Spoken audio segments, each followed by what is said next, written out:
San'at insonni ma'naviy qiyofasini shakllantiradigan, unga hayotiy kuch bera oladigan buyuk ne'mat. Dunyoni go'zallik qutqaradi. Go'zallik esa ijod, san'at mahsuli. Bugungi kunda mamlakatimizda prezidentimiz ilgari surgan 5 ta muhim tashabbusning asosiy yo'nalishlaridan biri yoshlar o'rtasida aynan san'atni rivojlantirishga qaratilgani bilan ahamiyatlidir. Bugungi kunda yoshlarni san'at turlariga qiziqishini oshirish, ular orasidan iqtidorlarni saralash, iste'dodlarni yuzaga chiqarish muhim vazifamizga aylandi. Andijon davlat universitetining san'at yo'nalishida tahsil oluvchi talaba yoshlarni mahoratlarini oshirish maqsadida mashhur rassom va amaliy san'at ustalari bilan ularning ustaxonalarida uchrashuvlar, mahorat darslari tashkil qilinishi ham bu borada amalga oshirilayotgan ishlarning uzviy davomi bo'lmoqda. Xususan, universitetning tasviriy san'at va muhandislik grafikasi hamda rang tasvir yo'nalishlari talabalari Shuhrat medali sohibi Abdullajon Jo'raboyev ustaxonasida bo'lishdi. Talabalar ustaning ijodiy ishlari bilan tanishib, undan tasviriy san'atning eng nozik jihatlari bo'yicha maslahatlar oldilar. Uchrashuvda rassom o'zining san'at asarlarini gilamga rasm bosish kabi noyob san'at yo'nalishidagi ishlarni tushuntirib berdi. Hozir prezidentimizni chiqargan qonunlari juda ham yaxshi, biz ijodkorlarga yaxshi yordam beryapti. Chunki biz yaratayotgan narsalar xaridor bo'lyapti. Men o'zi aslida 70-yili teatr rassomchilik institutini bitirganimdan keyin Gobelen sohasida bitirganman, Gobelen bo'yicha. Gobelen degani giromga surat to'qish. Bizda sholchalar to'qilgan, bu tematik bo'lmagan. Shuning uchun men shu sohada birinchilardan bo'lib ancha ijod qilganman. Endi qilgan ijodlarimizni ko'pi muzeylarda saqlanyapti hozir. Keyin ko'p ko'rgazmalarda qatnashganmiz. Endi men keyingi vaqtda nimani talabiga mos ravishda o'zimni sohamni o'zgartirib, miniatyura, keyin landshaftni dizayn tomonlarga ham o'tib ketganman. Chunki bitta sohada ketishsiz birorta haligi nima deydi, zerikarli bo'lib qolyapti. Shuning uchun u sohani ham bu sohani ham olib boryapman. Hozir qilayotgan ishlarimdan men o'zim xursandman. Davlatimiz ham bizga juda katta imkoniyatlar beryapti. Juda ko'p shogirdlar chiqarganman. Chunki men badiiy buyumlar fabrikasida ishlaganimda ijodiy guruhga tashkil qilib, har soha bo'yicha kashtachilik, pop-popchilik, gilomchilik, shu gilonni ham Gobelen nimasiga o'tkazib yuborganman. Shunda shogirdlar juda ko'p bo'lgan. Bu shogirdlarim keyinchalik hunarmand uyushmalarida ishlarini davom ettirib, mana hozirgacha shu ishlar bilan shug'ullanib ketyapti. Abdullajon Jo'raboyev Andijon rassomchilik uyushmasi a'zosi, amaliy san'at va miniatyurachi rassom, Shuhrat medali sohibi. U 1946-yil 1-iyulda Andijon shahrining ziyoli oilalaridan birida tavallud topgan. 1970-yilda Toshkent teatr va rassomchilik institutini a'lo baholarga tamomlagan. Rassom tasviriy san'atning turli usullarida ijod qilib, umri davomida o'zi uchun yangi yo'nalishlarni kashf etib bordi. Abdullajon Jo'raboyev O'zbekistonda birinchilardan bo'lib Gobelen gilamlarga rasm solish sohasida faoliyat olib bordi va rivojlantirdi. Ulug' yoshiga qaramay Abdullajon aka ijodiy izlanishlar qizg'inligiga to'la va o'zining avvalgi badiiy usullarini rivojlantirib, yangi texnologiyalar bilan ishlay boshladi. Landshaft dizayni yo'nalishida ham o'z imkoniyatini sinab ko'rib, bu yo'nalishda ham o'z imzosini yaratishga muvaffaq bo'ldi. Shuningdek, bu yo'nalishga milliylikni aks ettiruvchi detallarni ham qo'sha oldi. San'at va musiqa sohasini rivojlantirish, respublikada yoshlarni bu narsaga o'ta qiziqishlarini kuchaytirish hamda ularni bunga bo'lgan e'tibori, hurmati, qadimiy an'analarni tiklashda, mehr-oqibat, kattalarni hurmatini joyiga qo'yishda asosiy vazifalarni bajarmoqda. Andijon viloyatimizning Registon maydonida ijodkorlarni, adiblarni, hunarmandlarni faoliyatlarini o'rganish bilan birga, shu Andijonimizda bir necha yillardan beri faol mehnat qilib, o'z ijodini xalqqa, tashkilotlarga, tabiatga bo'lgan mehrini insonlarga uzatgan Abdullajon akamiz sohasida turibmiz. Abdullajon akamiz o'z ijodi bilan yoshligidan bu san'atga mehr, ishtiyoq, e'tibor berib, portret janrida, manzara janrida, natyurmort janrida va bir necha janrlarda san'at asarlarini o'z ifodasi, o'z qiymati, o'z mehri bilan yaratib kelmoqda. Ayniqsa uning Zahiriddin Muhammad Bobur yoki boshqa buyuk allomalarga atab ishlagan ko'pgina miniatyura asarlar ham insonlarni o'z mehridan, o'z qalbidan joy topishida, undagi ranglarning insonlarga bo'lgan mehridan, viloyatning gullab yashnashidan, uni qilgan ijodidan ancha-muncha odam ko'plab bahramand olmoqda.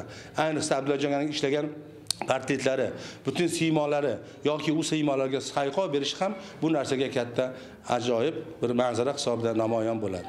Bu asarlar o'ylaymanki yoshlarimiz tarbiyasida, bugungi hurmatli prezidentimizning yoshlarga qaratgan e'tiborida va ularga rahbarlik qiladigan ustozlarga qaratigan talablarda o'z kuchini, o'z mohiyatini, qadr qimmatini topgan deb o'ylayman. Bu qadr qimmat bizdan keyingi va bizgacha va bizdan ulardan keyingi yoshlar tarbiyasida ma'naviyatini, qadriyatini, san'atga bo'lgan ishtiyoqini va bunga bo'lgan mehrini uzatishda juda katta rol o'ynaydi deb o'ylayman. Biz o'zimizni mana shu yoshlarning tarbiyasiga qilinayotgan e'tiborda viloyatimiz rahbari, respublika rahbarlarimiz, ayniqsa prezidentimizning yoshlar uchun ma'naviyatini, millatini, qadrini, qiymatini joyiga qo'yishda, hurmatini e'zozlashda, kasbga bo'lgan mahoratlarni o'stirishda e'tibor qaratganiga juda minnatdormiz. Shu bilan birgalikda bugungi kunda Andijon davlat universitetida tashkil topilgan san'atshunoslik fakultetimiz orqali biz yoshlarni respublikamiz, viloyatimiz hamda tumanlarimizda ijod qilayotgan katta rassomlar, katta hunarmandlar, katta kulollar,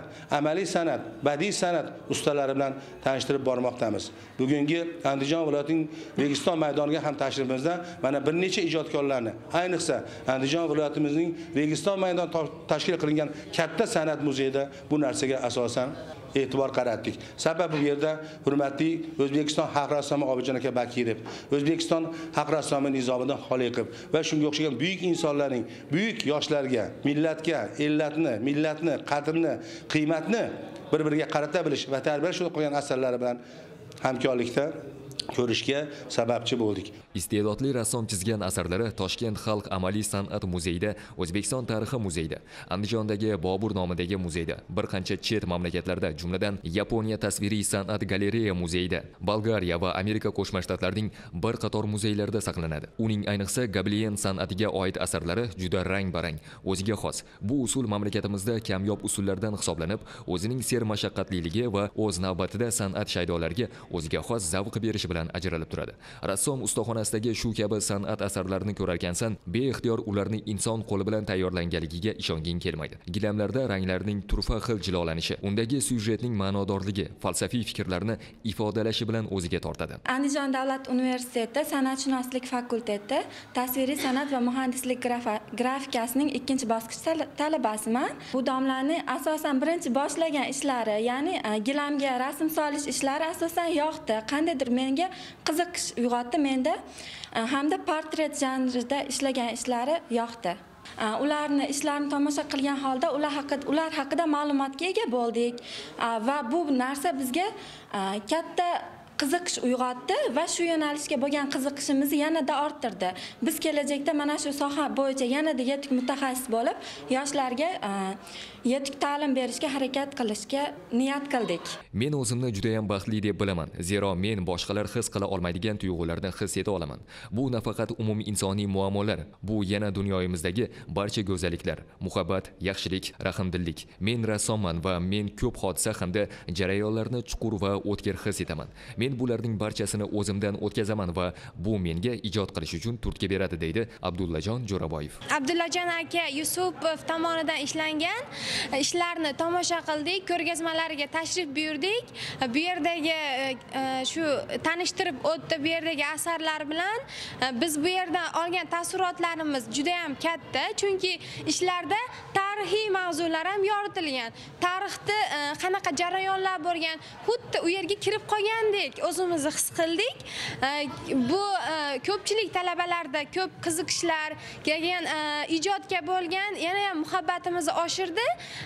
Bu ishlardan taassurotlanib biz shu tarixiy yo'nalishlarda ham yana ham chuqurroq kirishib, bu sohani balki yozma manbalarda ham yana ham o'rganib, shuni tasviriy san'at yo'nalishimizda meni eng e'tiborimni tortgan narsa uslublar juda ham ko'p. Bu yerda har xil rassomlarning ishlarida uslublar boshqacha.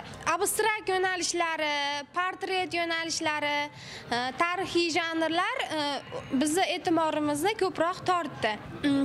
Kelajakda biz ham shunaqa asarlar yaratib, o'zimizni Andijonimizda tashkil etilgan muzeylarda o'zimizni ko'rgazmalarimizni o'tkazish, shu sohani yana ham rivojlantirish, yoshlar bilan ishlashga yana ham ko'proq e'tibor bermoqdamiz.